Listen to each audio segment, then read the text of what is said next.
Hello दोस्तों, astrology a way to reality channel में एक बार फिर से आप सभी का स्वागत है। दोस्तों, आज हम बात करेंगे योगी आदित्यनाथ जी की कुंडली के बारे में। योगी आदित्यनाथ जी को आज भारत में सब लोग जानते हैं। मोस्ट ऑफ द लोग उनको उनसे उनके जो राजनीतिक उनका करियर है उससे परिचित है और एक अच्छी छवि उनकी अभी आगे आती है, जिन्होंने उत्तर प्रदेश में काफ़ी एक्टिवली वो काम कर रहे हैं। तो योगी आदित्यनाथ जी ये करंटली उत्तर प्रदेश राज्य के मुख्यमंत्री है, जो कि भारतीय जनता पार्टी को रिप्रेजेंट कर रहे हैं। तो योगी आदित्यनाथ जी की कुंडली में ऐसे कौन से योग थे कि जिस प्रकार से 2017 के बिगिनिंग में वो उत्तर प्रदेश की जो कॉन्स्टिट्यूंसी का जो इलेक्शन है वो भारतीय जनता पार्टी काफ़ी अच्छे बहुमत से जीतती है, और योगी आदित्यनाथ जी की जो छवि है जिसके कारण उनको एक सीएम का पद दिया जाता है। तो जानते हैं उनकी कुंडली में ऐसे कौन से योग थे। उसके पहले हम बात करेंगे कि उनकी एक शॉर्ट में उनकी जीवनी कैसी थी। उनका जन्म 5 जून 1972 को हुआ था और वो उत्तर प्रदेश के एक छोटे से गांव में उनका जन्म होता है। और जब उनका जन्म हुआ तब गुरु की महादशा चल रही थी। तो इससे ये बात तय है कि उनका जो बचपन बीता होगा यंग एज आते आते, तो उनमें नॉलेज काफ़ी आया होगा, क्योंकि गुरु की महादशा अगर बचपन में आती है तो इंसान काफ़ी पांडित्यवान, काफ़ी नॉलेजेबल, काफ़ी हद तक बचपन में ही वो विद्याओं को सीख लेने वाला, उसकी स्मरण शक्ति अच्छी हो जाती है, तो इंसान काफ़ी ज्ञानी हो जाता है वो यंग एज आते आते। तो गुरु की महादशा इनकी इनिशियली चली, तो इस गुरु ने इनको विद्वान पांडित्यवान बना दिया। तो उसी का कारण है कि गुरु की महादशा के बाद भी जब शनि की महादशा शुरू हुई, तो उस महादशा में वो एक प्रकार से अयोध्या मूवमेंट ज्वाइन कर लेते हैं। अयोध्या मंदिर के बारे में जो मूवमेंट थी 1990s में जो चली थी, तो उसमें वो ज्वाइन कर लेते हैं। और उसके बाद में वो धीरे धीरे वो पॉलिटिक्स में भी आते हैं। उसके पहले वो एक प्रकार से सन्यासी बन जाते हैं। तो उनका जो नाम था अजय बिश्त करके उनका नाम था, अजय मोहन बिश्त ओरिजिनल। लेकिन फिर वो उनका जैसे उन्होंने वो सन्यासी वो बने और अयोध्या मूवमेंट को उन्होंने ज्वाइन किया, तो वैसे उनका नाम योगी आदित्यनाथ पड़ गया और वो काफ़ी एक्टिवली अयोध्या मूवमेंट में सक्रिय भाग लेने लगे। और उसके बाद उन्होंने 1998, 99, 2004, 2009 और 2014 में कॉन्जिक्यूटिवली 5 ईयर्स वो एक प्रकार से पार्लियामेंट में आते रहे, और वो एक प्रकार से गोरखपुर कॉन्स्टिट्यूएंसी से मेंबर ऑफ पार्लियामेंट वो बनते रहे। तो उनका करियर उनका जो था भारतीय जनता पार्टी में वो काफ़ी एक्टिव था और एक्टिवली काम भी उन्होंने किए, जिसके कारण वो चुनाव में जीतते रहे। तो जानते हैं उनकी कुंडली कैसी थी। तो ये है योगी आदित्यनाथ जी की कुंडली, जिसमें सिंह लगन है और लगन का स्वामी जो सूर्य है वो बुधादित्य योग बनाकर कर्म स्थान यानी कि दशम स्थान में जाके बैठा हुआ है।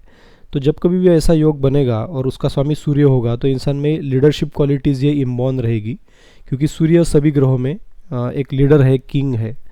तो लीडरशिप क्वालिटी इनको जन्मजात इनमें है या रहेगी। और वो कर्म स्थान में होने की वजह से वो हमेशा कर्मों में लिप्त रहेंगे, हमेशा एक के बाद एक ऐसे कर्म वो करते जाएंगे, और कर्मों की वजह से उनकी जो छवि रहेगी वो आगे बढ़ती रहेगी। तो उनको ऐसे जातक उनके कर्मों से पहचाने जाते हैं। तो योगी आदित्यनाथ जी का जो कर्म है, जो एक प्रकार से उन्होंने उत्तर प्रदेश की जो बागडोर संभाली है, तो उसमें अलग अलग डिसीजन उन्होंने लिए, और काफ़ी सारे जो मतलब वाराणसी में वो क्लीनिंग का मुद्दा हो, गंगा क्लीनिंग का, या फिर गौ हत्या का भी एक प्रकार से मुद्दा था। उसके बाद अयोध्या का जो हुआ था, अयोध्या का डिसीजन आया था, उसमें भी उन्होंने काफ़ी एक्टिव पार्टिसिपेट किया, और विकास के कामों में भी उनका काफ़ी एक्टिव पार्टिसिपेशन हमको दिखने को मिला है। तो एक अच्छे मुख्यमंत्री की उनकी छवि है, और ये ऐसे काम वो हमेशा करते रहेंगे, क्योंकि उनका लगन का स्थान का स्वामी सूर्य कर्म स्थान में जाके बैठा हुआ है। तो अपने कर्मों से ऐसे जातक पहचाने जाते हैं। साथ ही साथ बुधादित्य योग होने से बुध की जो बुद्धि है उनकी, वो हमेशा कर्मों में उनको डालेगी, और कर्म से अच्छे डिसीजन लेना और अच्छे डिसीजन लेके दूसरों को फ़ायदा करा देना, ऐसा योग इनके कुंडली में हमेशा बनता रहेगा, क्योंकि कर्म के साथ इनकी बुद्धि यानी कि बुध वहाँ पे जाके सूर्य के साथ बैठा हुआ है। साथ ही साथ ऐसे कर्मों में थोड़ा डिले भी हो जाएगा, क्योंकि शनि भी सूर्य और बुध के साथ में शनि भी बैठे हुए हैं कर्म स्थान में, तो उनके कर्मों में बाधाएं आना, काम डिले होना, ऐसे योग भी बनेंगे। जो कि हमने देखे कि काफ़ी सारे लोग उनके करियर में बाधाएं बन के सामने आए और काफ़ी कंट्रोवर्सीज में भी उनका नाम आया था।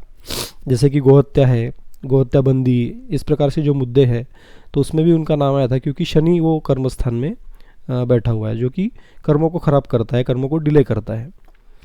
साथ ही साथ में सबसे प्रभावी उनकी कुंडली में योग जो है वो गुरु का है।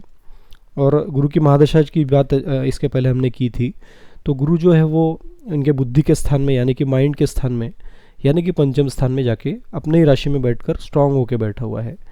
तो ऐसे जातकों का रुझान डेफिनेटली, उनकी जो बुद्धि रहेगी वो काफ़ी शार्प रहेगी, काफ़ी सूझबूझ वाले वो जातक होंगे।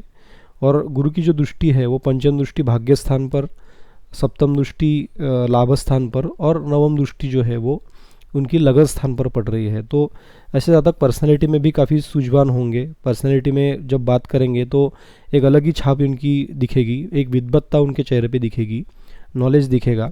और लाभ स्थान में भी ऐसे लोग काफ़ी लाभ गेन कर लेंगे। और भाग्य तो अच्छा होगा ही, क्योंकि गुरु की दृष्टि भाग्य स्थान पे भी है। लेकिन ये गुरु जो है ये एक्चुअली 8th हाउस का स्वामी, यानी कि उनका जो मृत्यु स्थान है उसका स्वामी होकर वो माइंड में बैठा हुआ है। तो इनको मेंटली स्ट्रेस ये गुरु दे सकता है। और जो साइंटिफिक रिसर्च की जो जैसे बातें हैं तो इन बातों की तरफ वो उनको खींच सकता है, क्योंकि अष्टम स्थान जो है वो गूढ़ रहस्यों का भी स्थान है, हिडन प्रॉपर्टी का भी स्थान है, हिडन पैसे का भी स्थान है, और मेंटल स्ट्रेस, टेंशन, मृत्यु, इन सब बातों का भी वो कारक है। तो इसलिए ये इनको हमेशा टेंशन भी देगा, लेकिन टेंशन से ज़्यादा वो लाभ कराएगा, और टेंशन से ज़्यादा वो उनको गेन ही कराता हुआ गुरु दिखेगा, क्योंकि गुरु नेचुरल पॉजिटिव प्लैनेट होता है। तो गुरु की पोजीशन पंचम स्थान में काफ़ी स्ट्रांग है, इनके बुद्धि को वो तीक्ष्ण बनाती है।